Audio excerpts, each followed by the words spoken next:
think you will also see Republicans say that, to Ested's point, this is a continuation of Joe Biden's failed policies, which are not very popular on two significant fronts, immigration and the economic front. The vice president gave a speech which a lot of Democrats and progressives lauded as a great speech in terms of her plans on the economy. But our very own reporting showed that it would increase spending by $1.7 trillion over 8 to 10 years. How can the American people pay for that? The Washington Post editorial board called it gimmicks. And so I think Republicans still have an opportunity to continue to contrast, although it's going to be more difficult. But on the issues of policies, I think the Republican Party and conservatives, generally speaking, still have the advantage. And the polling suggests that we still have the advantage. Despite 28 weeks of incredible coverage of the vice president, this race, statistically speaking, is still tied. And that says something to the strength of the former president. You unveiled some economic policies last week. Yeah. Can you explain how you're going to pay for those? And can you give us a sense of what other policies you want to unveil going forward? Sure. Well, I mean, you just look at it in terms of what we are talking about, for example, around children and the child tax credit and extending the EITC. It's at $6,000 for the first year of a child's life. The return on that investment in terms of what that will do and what it will pay for will be tremendous. We've seen it when we did it the first year of our administration. We reduced child poverty by over 50%. So that's a lot of the work. And then what we're doing in terms of the tax credits, we know that there's a great return on that investment. And when we increase home ownership in America, what that means in terms of increasing the tax base, not to mention property tax base, what that does to fund schools, again, return on investment. I think it's a mistake for any person who talks about public policy to not critically evaluate how you measure the return on investment. When you are strengthening neighborhoods, strengthening communities, and in particular the economy of those communities, and investing in a broad-based economy, everybody benefits, and it pays for itself. It's official. The honeymoon phase is over for Kamala Harris. Now, as you know, in the time of this video coming out, is going to be the DNC convention. And many of the policies that Kamala Harris has been coming out, many people on such as the Washington Post, I believe, is criticizing her price gouging policy as communist, which it is. Price controls, as shown throughout history, has not worked. And many progressives are trying to protect her by claiming that Kamala Harris never specified price controls. You don't have to specify anything. It's this weird thing that these progressives love to do. Is if you don't explicitly call something a price control, they think it's not price control. Okay, what is, hey, we're going to put a cap on prices. What is that? Price suggestion? Right? If it's a price suggestion, then how you can't enforce that. But if you enforce a price suggestion, what that tells you is what you're controlling prices. Okay, it's price control. Right? If it walks like a duck, if it acts like a duck, it's a duck. If it looks like price control, if it acts like price control, and if it does like price control, it's price control. I don't understand the semantic games that the left love to play about economic policy and all this stuff. And it seems to me that more and more voters are coming out, speaking out against what she has to say. Sure, Michael, which is another guy I like on CNN. The economic plan proposed by VP Harris will cost close to $2 trillion. How can we pay for this? Cut to Social Security and the military, higher taxes on the middle class. America can't afford this plan.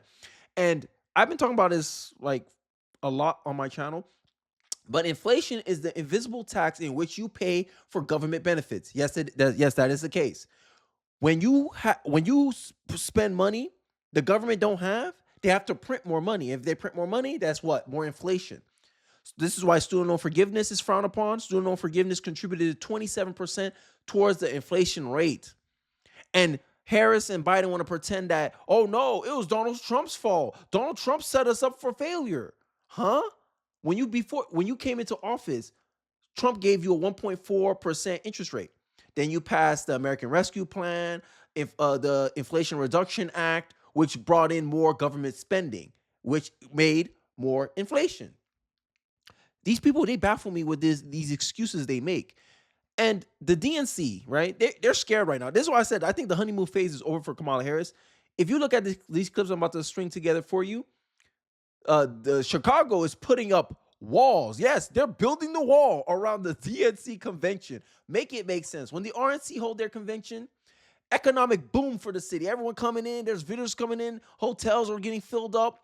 When DNC comes through, They got to build a wall because of the outrage that they're about to experience. It is ridiculous. This is craziness. But, I digress. Let's check out this clip of Chicago, essentially the DNC preparing for protests. Let's take a look. Businesses are taking some precautions. WGN's Andrea Medina shows you how some companies in the Loop are starting to board up ahead of the big event.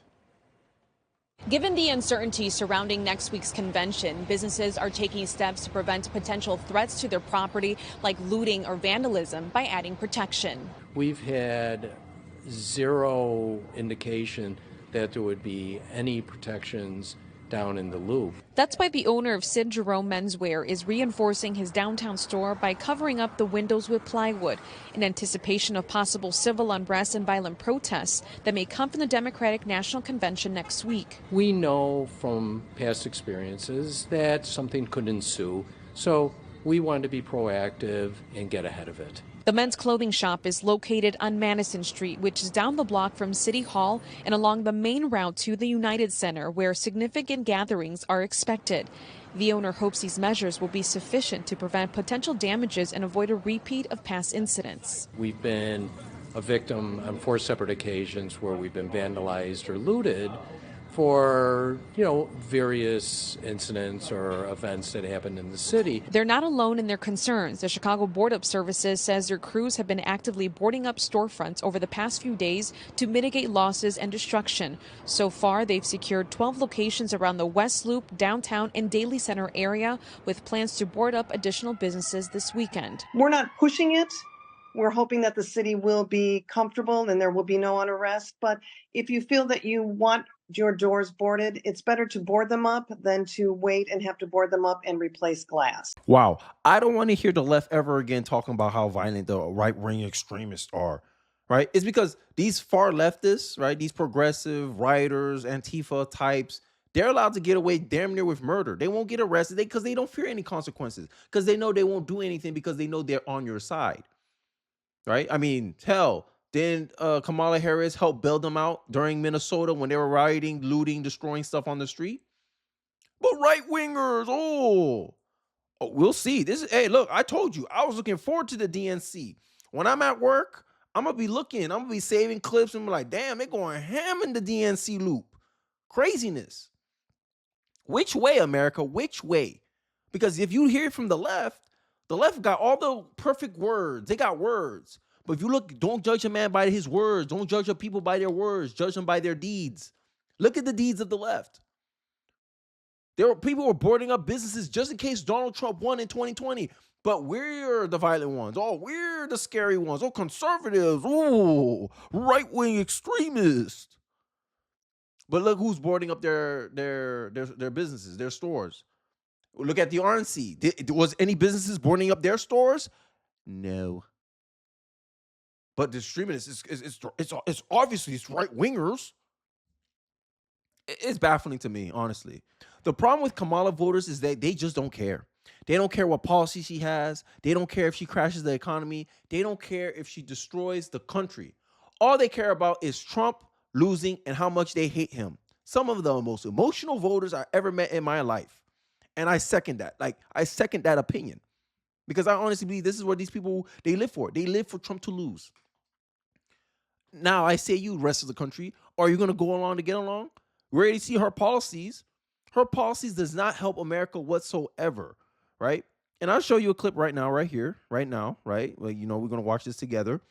Of Gretchen, I think that's Gretchen. Remember, I don't know who. I don't remember. I probably will know who it is. But listen to the policy positions that Kamala Harris is including to introduce, and let me know if this is what's going to help benefit America or help benefit the Democratic Party. Let's take a look. Well, let me ask you about her running mate, Tim Walz, and particularly on the issue of immigration. Obviously, some of his policies in his state have come into focus. He signed into law initiatives allowing undocumented immigrants to apply for driver's licenses, free tuition at public universities, and enroll in the state's free health care program for low-income residents. Would you like to see the Harris administration adopt those same policies, Governor? Well, I can tell you, Tim Walz is a pragmatic guy. He's a Midwesterner just like me, and I think some of the wonderful things he's done in Minnesota resonate with, Americans in all states. Well, let me ask you about her running mate, Tim Walz. Wow. Freebies for the illegals, huh? They get driver's licenses, they get free college, free health care, and they didn't have to pay a single dime out of their money. Like I said, the Democratic Party is making America a socialist country for illegal immigrants. And they wonder why they have so much movement around the borders, because you guys are printing out cash and prizes to break the law. All they have to do is break the law to get these cash and prizes. You don't have no penalty, no punishment for them. It's like children. If my son sees that I allow him to do something and I reward him, let's imagine if I reward my son every time he break one of my neighbor's windows on the neighborhood. He's gonna, what I'm doing, I'm incentivizing the behavior to continue. But if I put some boundaries, hey, you do that again, no baseball, no this, you're in trouble, you're grounded. You're gonna go apologize to the neighbor. You're gonna provincially apologize. You're gonna do some yard work for free because you broke their property, because you're causing problems for the neighborhood. My son is less inclined to do it again. This is the same thing with illegal immigration. Like decriminalizing illegal, like she mentioned this in her prior, when she ran for a prior in 2020. And she's the same old Kamala. Kamala's not making sense. People out here criticizing her. Bruh. People, look, I think people are waking up to this nonsense. I honestly do. I honestly believe this is what gives me hope. And I'm going to put some clips here of Kamala giving a very confusing rant and repeating herself about democracy, because it goes to show that she's really just trying to, she's just a chameleon. Let's call a spade a spade. She's a chameleon. She never changed her positions, even though she told her anonymous spokespeople to speak on her behalf, saying that she changed on all of her positions. This is why she don't want to take questions, because she don't want to be questioned about what she actually trying to do here. You got congressional Democrats out here telling Kamala, do not wait until after the election to give her policy agenda. America, I beg of you, I'm pleading with you, do not elect this woman. Please, please. What kind of advice is that? How can you give consent without having full knowledge of what you're actually consenting to? That's what a vote means. I consent to Kamala being president of the United States. God forbid I don't know her policies before I cast a vote for her. How can you vote for a candidate that you're ignorant about? Make it make sense, America. You cannot let them get away with this stuff. Because if you let the Democratic Party win with this strategy, you incentivize future candidates to do the very same thing, and we all don't want that. That's not in America's best interest to vote for a candidate that will not tell you, or her party is pressuring her not to tell her political platform until after she wins the election. We really gonna get, if you think the American vote wasn't respected now, if you think the Democratic Party looks down on American voters now, if you let them get away with this, if you let them win with this strategy, they're really gonna disrespect us. They're really gonna think we're stupid. But before I go in, let's take a look at some clips that I have compiled for you guys about Kamala Harris' rant. People asking how you're supposed to pay for this, and allegedly how they're gonna rebut this argument. And it just goes to show that we're really at a tipping point in 2024, right? Because this is some craziness right here. Let's take a look. Let's take a look. That's what our election is about. Our election is about understanding the importance of this beautiful country of ours in terms of what we stand for around the globe as a democracy. As a democracy, we know there's a duality to the nature of democracy.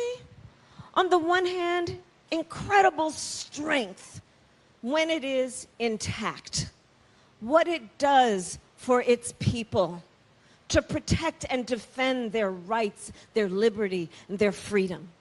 Incredibly strong and incredibly fragile. Trump supporters in my comments right now asking me dumb questions like this because they clearly don't understand how the economy works. Let me explain how it's perfectly feasible for Kamala to give everybody free money. If you'll look at this chart behind me, you'll see a weather map, and you can clearly see here that almost every day in the US it rains. Like all over the country it rains. Okay, and what do we know happens after it rains? One of these things pops up. Okay, what Kamala's planning to do is when the rainbow comes up, we're going to have a task force of people go out to the end of the rainbow where they will find one of these. These kind gentlemen have been giving out pots of gold to us for generations. And what happens is the other politicians have known about this secret and they just take the gold for themselves. Like, they don't even share it. But what Kamala's planning to do is pump these pots of gold into the economy and back into the hands of the American people. And I commend her for that. So y'all need to get woke, okay? It's time to be unburdened by what has been. Because the American people just don't buy the idea that Kamala Harris, who has been vice president for 3.5 years, is somehow going to tackle the inflation crisis in a way tomorrow that she hasn't for the past 1,300 days. Giving Kamala Harris control over inflation policy, Shannon, it's like giving Jeffrey Epstein control over human trafficking policy. The American people are much smarter than that. They don't buy the idea that Kamala Harris represents a fresh start. She is more of the same. It is doubling down on the failed policies of the Harris administration to give Kamala Harris a promotion rather than to fire her, which is what I think most Americans are going to do on November. Bro, this is why I said the honeymoon phase needs to be over with Kamala Harris, right? This video I'm about to show you is how Kamala campaign unraveled during the 2020 election, right?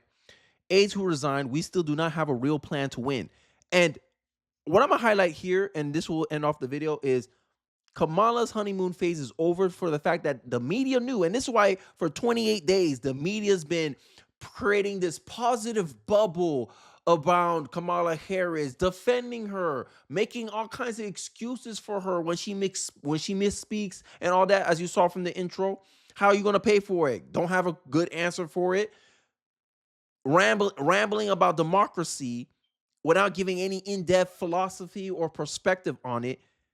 This is all the mistakes. She has not changed. She's the same Kamala Harris from 2020, people, right? And me and you, we're going to sit down and watch this review of Kamala's campaign and how it unraveled in 2020. Let's take a look. How Kamala Harris's campaign unraveled. They obtained the resignation letter of the Harris campaign state operations director, who is now joining the Bloomberg campaign. She wrote, "It is unacceptable that with less than 90 days until Iowa, we still do not have a real plan to win. Our campaign for the people is made up of diverse talent, which is being squandered by indecision and a lack of leaders who lead." Molly, that is rough stuff.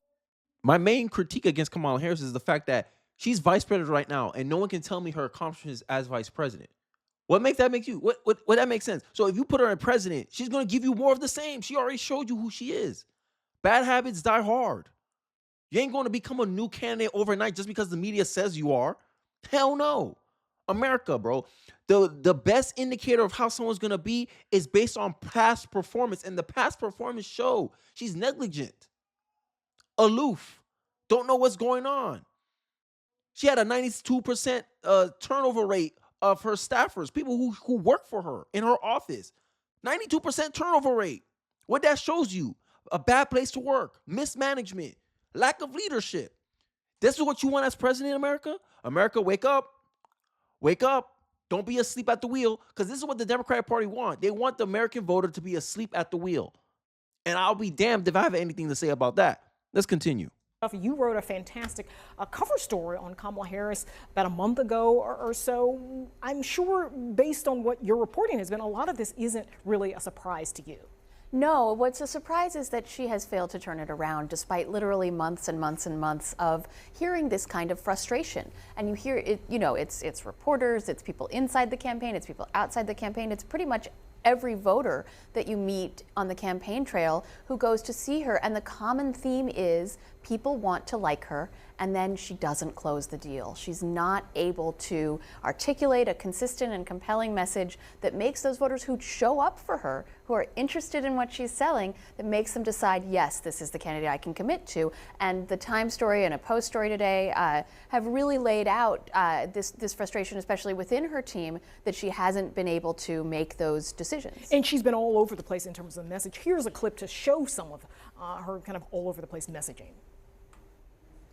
Truth, justice, decency, equality, freedom. Our mother would sit up trying to figure out how to make it all work. That's something most Americans know all too well. And that's what my 3 a.m. agenda is all about. He's tearing us apart. She'll bring us together. This is Trump. And in every possible way, this is the anti-Trump. And now to Lou, one of the messages is she's the one who can bring back the Obama coalition in the way that Obama had it in 2007. Yeah, they've tried out a number of different messages over the past several months and just tried to see what is stuck. And it's been difficult to follow her campaign because there have been so many different messages. And one of the biggest debates that she's having internally is whether she wants to be sort of this progressive, left-wing California liberal, or whether or not she wants to be more of a moderate. And both of those. Now, let me ask you, this was in 2020. If the media is being honest, this is how their commentary should go. Hey, CNN, here's our clip from 2020, and it seems like Kamala Harris is still having the same issues she had back then. The only difference is she's the candidate. They were stuck with her. Now they're trying to make the most out of the situation. This is the reality of the current state of liberal media, left-wing media in 2024. If they had other options, this is the kind of commentary they'll be giving about Kamala Harris in 2024. Like, look back, guys. Like, bro, if you want to be good in politics, if you want to be a moderately informed voter, all you have to do is look in past, have a good memory, and then compare and contrast from past and before. I'm like, yo, this is what you used to be about. Seems like she's still struggling about it in 2020. Hey, she don't know if she want to be a California progressive or try to be more moderate. She don't know. She don't know what she want. The congressional Democrats are telling her, hey, run as a moderate. But she can't help being a progressive. Because the main critique about Kamala Harris is Kamala Harris only knows how to talk to people on her side. She don't know how to talk to people in the middle. She don't know how to talk to people on the right. She doesn't know how to make a broad appeal. And this is why I say Kamala Harris is a bad candidate. Kamala Harris is not qualified to be the Democratic nominee. But people, when you make these commentaries, when you make these substantive criticisms of her, they'll call you a sexist, racist because, oh, she's a black woman. She's a black woman. Deflection. And only emotional people who want symbolism are voting for her. That's my argument. That's my rant. Let me know your thoughts in the comment section below. Do you agree with me that this is just a repeat of 2020 Kamala, but recast by the mainstream media? Or do you disagree with me and you think, yo, Kenny, no, she actually did change. She changed her messaging. She's a better candidate than she ever was. She has 3 years of experience as a VP. I'd like to hear all your thoughts in the comment section below. Don't forget to like, comment, subscribe. I appreciate you guys watching to the end of the video, and I'll catch you guys on the next one. Peace.